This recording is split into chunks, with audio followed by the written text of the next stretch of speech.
Jaime. We're here, another episode of Cafe Talk, the podcast. I have a great friend with me. My friend Jaime Coes. All right, from Colombia. Boom, boom, boom, boom, boom, boom, boom, boom. Cafe vibe in the day, baby. Yeah. So first of all, before we even get started, just gotta get us a toast in, man. To life. It's life. Dreams and our goals. This makes me feel inside. I'm so alive. I'm on my cafe. Some good espresso right here. We're in the Fika Coffee House and Cafe over here in Hampton, Virginia. Man, awesome spot, very artsy, very creative. I've already met some great people. Seen a nice couple sitting in here, lovey-dovey, having a coffee and conversation. I don't know what they were drinking, but it was a beautiful scene. So me and my friend, man, we just here. We just wanted to share some things with you, man, what's going on. Hoping that you guys leave enlightened after you watch this, inspired. So, yeah, man, y'all know I get the rambling on. So I'm gonna talk to my buddy for a minute, man, from Colombia. When, how long you came over in the United States, you told me 1998, I believe, correct? 1998, okay. Yeah. So, I guess long story short, good point my girlfriend brought up earlier was that my mom had a dream of adopting, and she found us in a magazine and said to my dad, these are the ones I want. That's awesome, man. Not because she's rich or anything like that. She just felt it in her heart. My parents, they ain't got money like that. Hey, this is your... I was looking at some stuff from the past. And Oh, yeah? Back from 98.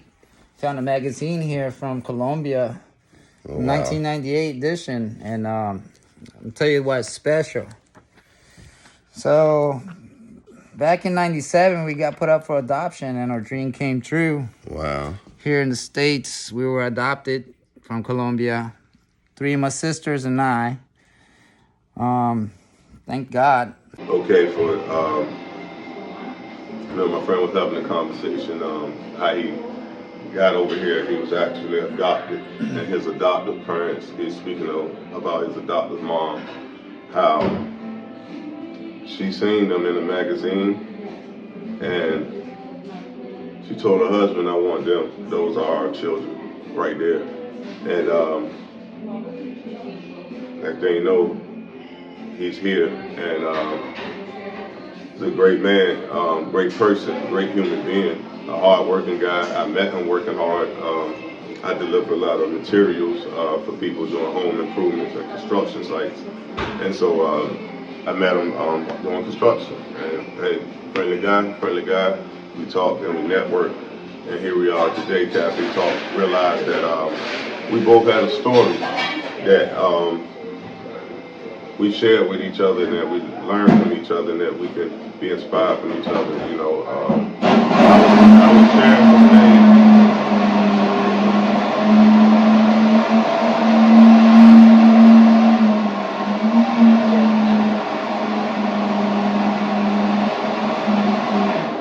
We're in the coffee house, so it gets a little loud in here. A Colombian plane just landed with new beans. A Colombian plane just landed with the beans. Showtime. But yeah, it's happening. Yeah, like I was saying, man, I kind of lost my train of thought because, like I said, when the cafe got a little loud. But basically, my friend was sharing some stories. I was just kind of telling him how, some of my life stories. And we were just going and said, hey, man, I see, your podcast and everything. And he explained some things to me that was going on in his life. And it amazed me, because you never know someone else's story or the things that they overcame to become who they are today. And so I thought it was awesome. And my friend decided to share some with me as well as with you guys. And like I said, we're just hoping his story, my story, inspires. And it's an amazing journey, so we're going to get a little bit of that. Like I said, as a doctor, mom picked them. So before you came over here to the United States, you say you were how old? I was 12 years old. You're 12 years old? Yeah. Yeah, I remember that age. Yeah. I was actually about to get kicked out of the orphanage. Off the orphanage? Orphanage, yes. Because I was aging out. So, you was aging out? Yes. And I tell you what, I've always kept a high spirit on like everything every day. Yeah. I just knew it in my heart. You know, I pray to God and just hope that my sisters had a good future. How was it growing up, like from the early age on, from did you, cause since when I was 4 years old, I was separated from my mom. That's a rough one, yeah.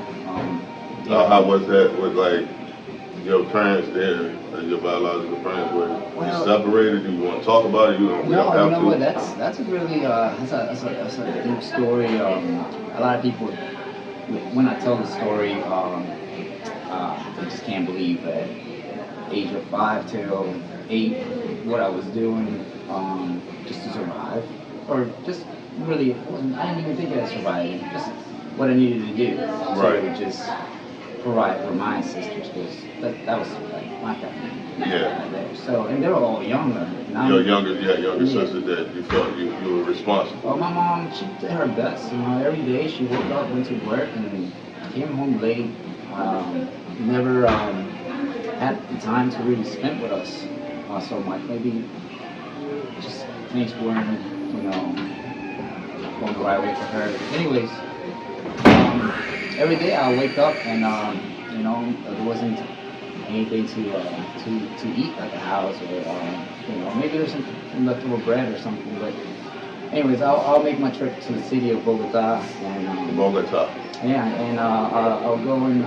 I mean, cut you off with like Pablo Escobar and all that. Yeah. Bogota. Yeah. Okay. Yeah, and your way to the city. Yeah, so I'll find my way down to the city. We lived on top of a mountain. It was poor. Not exactly. So living on top of the mountain is considered poor? Well, I mean, it's just at least the area that it was more type of more. The ghetto of Colombia. Ghetto of Colombia. Of Bogota, you could say. Anyway, so I made my trip every day, down the hill and up the hill. When I found fruit, milk, bread, asked for money, stole from stores if I had to. Found a bike, found some toys that my sisters might like on the street. Took what I could hold and climb up with, because it was a climb. Anyway, so that was like an everyday type thing. Came home, fed my sisters, made them breakfast before I left. Told my mom maybe just a second before she fell asleep or woke up the next day and that. Alright, so one day, I saw her, she gave us some toys, which was kind of weird. So it's like she knew that they were coming for us. And one day, she left early, and tell you what, they came for us. Who left early? My mom left early. The U.S. government showed up and picked us up. Two ladies showed up at her shack house, up in the hill with the rest of them. And I guess the neighbors, I told them I'm my mom because she couldn't support. She couldn't no longer. It was a half-year-old. It was a 2-year-old, a 6-year-old, or maybe 4 at the time. I don't know. And it was me. Yeah. Anyways, they came. These ladies came and grabbed my sisters and threw them in their car, and they wanted me to go. And all my friends in the area, and in the neighborhood when they were taking us. Yeah, because at that age, I'm quite sure you had. Jaime, run! What are you doing? Run! Go! And of course I could ran. They wouldn't ever catch me. So it was actually like the U.S. Not the U.S. government, but like someone like social service. Yeah. People from the social service. Exactly. Yeah. And I could have ran, but I was afraid I wouldn't be able to find my sisters. Right. You didn't want them to just take them in. Yeah. And I had a better chance of going with them and then running. Yeah, come on. Come with us. Yeah, I got it. Yeah. We're all going, not just me. Yeah. So I figure I'm going with them too. Screw my friends, give me, never got to know some again, but here I am today with my sisters and they're all doing just great. Yeah, man. Yeah, man. There's a huge gap in the story, but I don't know how much you want to. Yeah, man. But I'm blessed. Absolutely. I'm grateful. And then, I'm sitting here, man, because I don't know if this went wired, but I like to visualize things and see things, even when I'm listening. I can read a book and I can kind of be there. So I'm actually picturing, the mountains of Colombia. I'm just picturing it, and I'm just picturing, children and just like, have you heard of the United States before you got here? I've never heard of it. Hold up. You had never heard of the United States before you even got here? No. You may have heard of it, but it wasn't like nothing on your mind. Yeah, it wasn't Okay, just like I may think of another country. Like, when they told us that we were going to the United States, I was like, no, I don't want to leave my country. I want to stay here. I want to be adopted by somebody here. Yeah. Which it was like completely, I was a kid. It's just ridiculous wishes. There was something better. Like you said, brewing or street brewing. Absolutely. And I don't know what my future would have been if I was still in Colombia, what my sister's future would have been if we didn't make it to this place. At least, there's some reasonable people here who, willing to help you and get places in life. How long before it took you to learn English? You came here 12 years old. It took a long time, but I think I learned pretty quick. My parents were really on helping me learn English and read and write. It was really rough because I had already learned to read and write in Spanish, and the alphabet's pretty much the same. Yeah. Oh yeah. Just a couple more vowels and letters in it, but the vowels are pronounced differently, but they look the same. So it was a little tricky with the I and the E, and it still is kind of. Yeah, absolutely. I guess any other Spanish person might relate to that. It's kind of hard for you to understand what I'm saying if you don't really know how to write or read Spanish. It's just kind of silly, I guess. But it's the same difference in English. Many words in English are just like, what? Yeah, makes no sense. This is a question that I know when people ask me certain questions, it bothers me. You don't know whatever happened to your mom? No. And I still pray for her. Hope that she's learned to forgive herself, or maybe there was no forgiving or no blame to good. Maybe it was the best thing. Maybe she did the right thing. I always say this, my friend, that I'm one of the most blessed people on this earth, and the reason why I say that is because I have more family than a lot of people that may haven't grown up the way I've grown up. You have additional family and new family, and to me, that's God-given. It's nothing that you can just go over here and say, hey, this is my family now. It has to be given to you. I believe we are given our tribe, we're given our people that help us on this journey of life, you know what I'm saying? And I think it's a beautiful thing. I wouldn't be here today talking to you. And no one knows, what may could have been. We know what is. Well, thank you. Real quick, my friend, you were sharing with me that you live in the mountains of Bogota. I'm looking at a picture right here. I want to show here. I'm looking at a picture and I want to show the camera. See this picture right here is the city of Bogota. Back here is the mountains. Well, that's a town that you go through just to get to the city. So that's a town? Yeah. So where did you? So yeah, our place would be like in those mountains. So basically, It looks like he Yeah. grew up in those mountains. So when he say his walk, where he had to he'll grab fruit,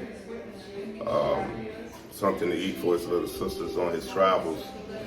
This picture gives you a little idea of his travels, because I've heard, you know, sometimes we have to be careful on what we put on what is our struggle. You know, like I said, I never belittle someone's battle or their struggle, but I think maybe if some people had to do that, they wouldn't think that they had such a rough life. I mean, I'm just being totally honest. If, you know, I feel like I've, you know, been through some things. I know some people that have been through some things. And maybe if that was my life, I wouldn't feel that way, you know. So, you know, sometimes that's this thing too, you know.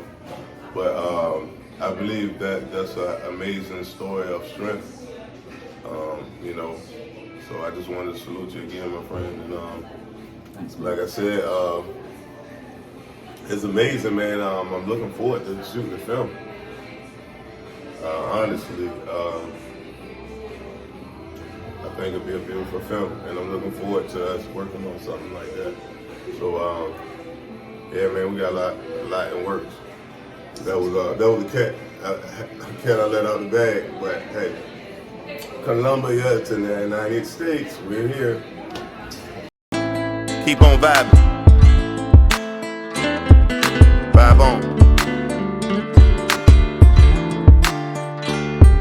Vibe on.